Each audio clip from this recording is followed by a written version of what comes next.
పవన్ కళ్యాణ్ గారు ఒక మొన్న ఒక మాట అన్నారు. ఏమన్నారంటే, గతంలో 40 సంవత్సరాల క్రితం హీరోలు మొత్తం టోటల్‌గా అడవిని కాపాడేవారు, అడవిని ప్రేమించేవారు, జంతు ప్రపంచాన్ని ప్రేమించేవారు. జంతువులకి ఎలాగుండాలి అనేది ఒక మెసేజ్ ఓరియెంటెడ్ సినిమాలు తీశారు. 'రాజ్‌కుమార్' గారు, ఒక 'ఎన్టీ రామారావు' గారు, ఒక 'అక్కినేని నాగేశ్వరరావు' గారు, వాళ్ళందరూ కూడా అలాంటి సినిమాలు తీసి ఒక మెసేజ్ ఓరియెంటెడ్ ఇచ్చేవారు.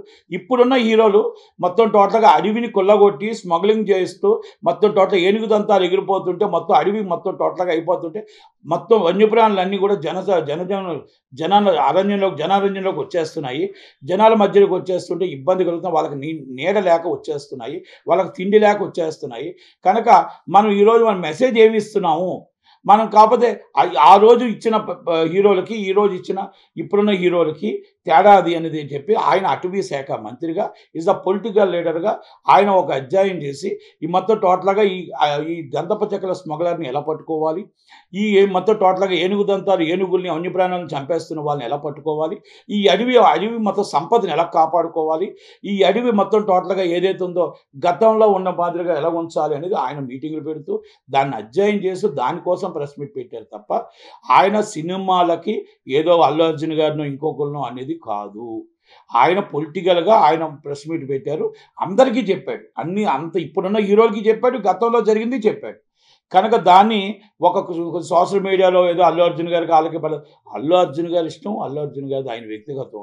ఆయన వైసీపీకి సపోర్ట్ చేసిన ఆయన వ్యక్తిగతం. కనుక ఈరోజు మళ్ళీ అల్లు అరవింద్ గారు వెళ్ళారు, బన్నీవాసు గారు వెళ్ళారు, మళ్ళీ అందరు సినిమాలను తీసుకెళ్లారు. ఆయన మళ్ళీ చంద్రబాబు నాయుడు గారితో తీసుకెళ్తానన్నాడు. ఆయనకి ఎప్పుడు కూడా అక్కడే మనం మాట్లాడతారు తప్ప కోపతాపాలు ఉండవు. కనుక దాన్ని మళ్ళీ వేరే విధంగా ఎవరు కూడా అర్థం చేసుకోవద్దు. దయచేసి సినిమాని సినిమాలాగా చూడండి. ఏ సినిమా అయినా సినిమాని ఇండస్ట్రీలో ఆ నిర్మాత నష్టపోకుండా, డిస్ట్రిబ్యూటర్ నష్టపోకుండా, ఎగ్జిబ్యూటర్ నష్టపోకుండా చూడగలగాలని, అలాగే ఫ్యాన్స్ కూడా నచ్చితే చూడండి, నచ్చకపోతే మానేడు గారు మీ ఇష్టం, ట్రోల్స్ మాత్రం చేసి సినిమా ఇండస్ట్రీని ఇబ్బంది పెట్టొద్దు అనేది మా రిక్వెస్ట్. సొసైటీ యాక్ట్ ప్రకారం సొసైటీ ల్యాండ్ని ఎవరైనా తాకట్టు పెడతారా? తాకట్టు పెట్టినవాడు నేరమే, తాకట్టు పెట్టుకున్నవాడు నేరమే. ఎందుకంటే జనరల్ బాడీ నిమిత్తం మేము జనరల్ బాడీలో ఏదైతే ఇచ్చారో జనరల్ బాడీ ప్రకారం మేము తాకట్టు పెట్టాము అని చెప్పి దీంట్లో చెప్పారండి. ఇగో జనరల్ బాడీ దీంట్లో జనరల్ బాడీలో మేము తీర్మానం చేసాం. మీరు జనరల్ బాడీలో తీర్మానం చేస్తే మొత్తం టోటల్గా అందరికి 69 ఎకరాలు అమ్మేవచ్చా? మీకు ల్యాండ్ దేనికి ఇచ్చింది? మీ సొంత ల్యాండ్ కాదు కదా. 69 ఎకరాలు మీరు ఆ ల్యాండ్లో 3000 గజాలు, దాదాపు 150 కోట్ల ప్రాపర్టీ, 150 కోట్ల ప్రాపర్టీని 20 కోట్ల రూపాయలు, దాదాపు 20 కోట్ల రూపాయలకి 16.5 కోట్లకు తాకట్టు పెట్టారు. ఎవరు తీసుకున్నారండి ఇది? చదలవాడ శ్రీనివాసరావు గారు అన్న ఆయన. చదలవాడ శ్రీనివాసరావు గారు ఇండస్ట్రీకి పెద్ద అని చెప్తాడు కదా. ఈ ఇండస్ట్రీ ఉన్న పెద్ద ఆయన తాకట్టు పెట్టుకున్నాడు. వీళ్ళు తాకట్టు పెట్టారు.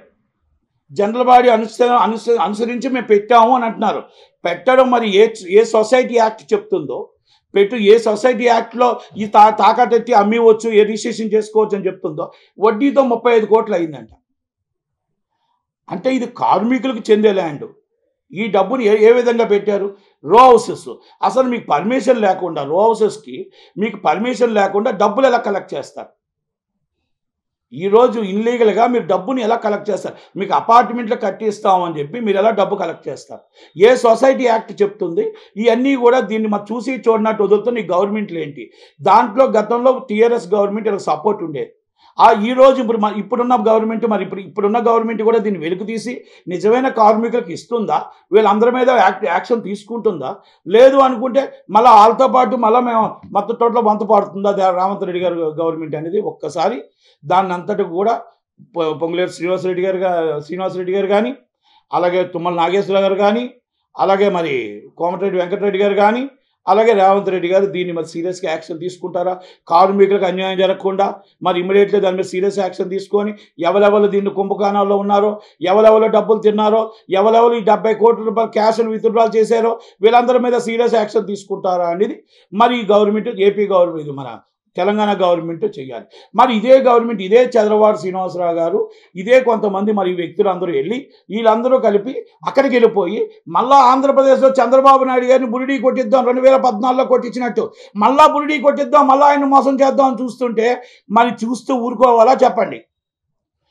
మరి చూస్తూ ఊరుకోవాలా?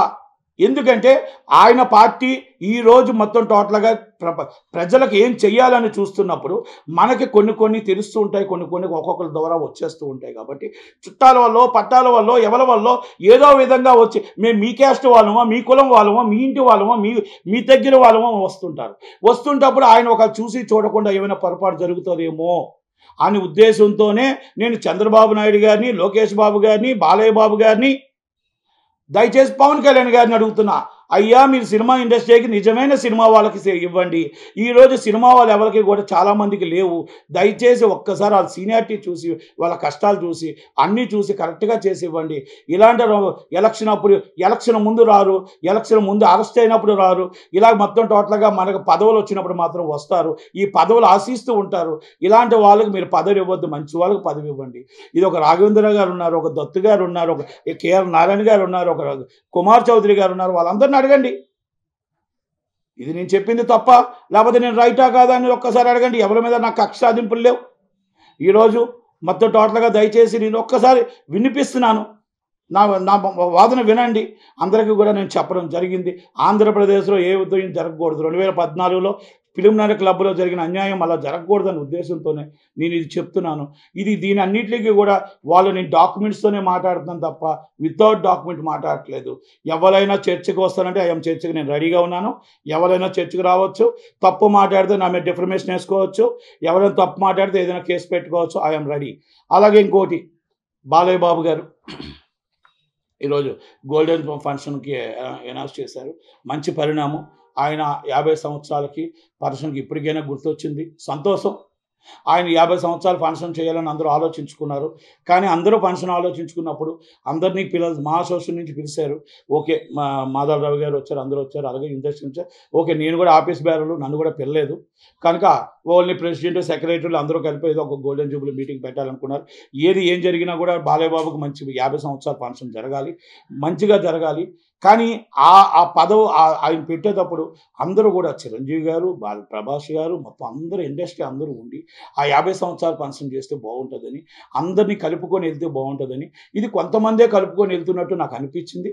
ఇది నేను చెప్తున్నా. బాలయ్య బాబు గారు ఇది మొత్తం టోటల్గా దీంట్లో కొంతమంది స్వార్థపరులు ఉన్నారు.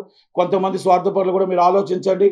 మీకు సన్మానం చేసో లేకపోతే గోల్డెన్ జూబ్లీ పెట్టి మీకు అందరికీ చెయ్యాలని అందరూ కలిపి చేయాలి. సౌత్ ఇండియా ఛాంబర్ నుంచి అందరూ కలిసి మీకు సన్మానం చేస్తే మాకు మంచిదని, అలాగే చిరంజీవి గారు రావాలి, పవన్ కళ్యాణ్ గారు రావాలి, మొత్తం టోటల్గా ప్రతి ఒక్కరు రావాలి, జూనియర్ ఎన్టీఆర్ గారు రావాలి, ప్రతి ఒక్కరు వచ్చి ఇది ఒక ఇండస్ట్రీ ఫంక్షన్గా చెయ్యాలనే మా కోరిక తప్ప ఇంకోటి ఏమీ కాదండి.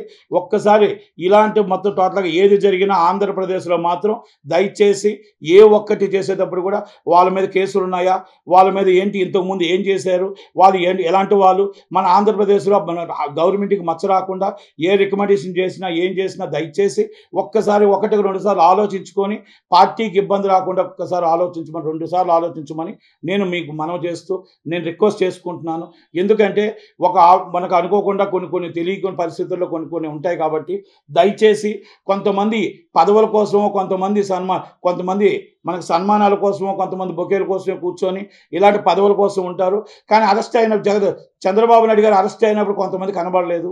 ఆ రోజు అసలు కనబడలేదు. ఆ రోజు ఒక్క మాట కూడా ఒక్కరు కూడా ఇండస్ట్రీ నుంచి చెప్పలేదు. అయినా నాకు బాధ అనిపించి మళ్ళా చెప్తున్నా, నేను ఇండస్ట్రీ నుంచి ఆ రోజు ఒక్కరు కూడా రాలేదు. జగన్మోహన్ రెడ్డి గారికి భయమా, కేసీఆర్ గారు అంటే భయమా?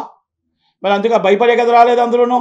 మరి ఈరోజు మరి అదే బాలయ్య బాబుకి మరి 6 నెలల క్రితం అదే జగన్మోహన్ రెడ్డి గారి టైంలో పెట్టుంటే నేను అడుగుతున్నా.